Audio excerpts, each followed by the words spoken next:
lot of times what we do is we do this thing we call, as a kind of phrase you say, speed up by slowing down. How can we slow down the process in order to figure out what the right questions are?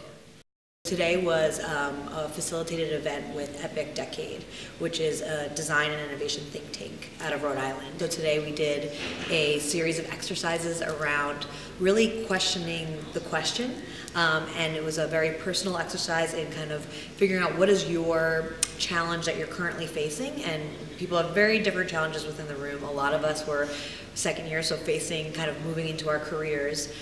So we played with a framework that they pioneer, which is coming up and framing your challenge and your question, figuring out what the impact is, and then ultimately tomorrow I think we'll be working with a vehicle to implement that. The most important thing that I've taken away from this is really how to focus on the question rather than really thinking about what the solution is. And so I think what I've taken away from this and what I hope to bring with me in my career is really drilling down to what the most important issue is, and then how I can think about that issue much better because I really understand the root of the problem. How can we get more value out of something that appears to be one thing, but if we apply design to it, can we get more out of it? Can it hit 3 birds with 1 stone? Can we plan in such a way that the way we make investments now has value long term? And so this is a practice of being a habitual inventor. We're constantly trying to make new things out of nothing. SOM is trying to bring together all of these different perspectives, and innovation is a big part of that, and design in general is more of a way of thinking rather than one specific discipline.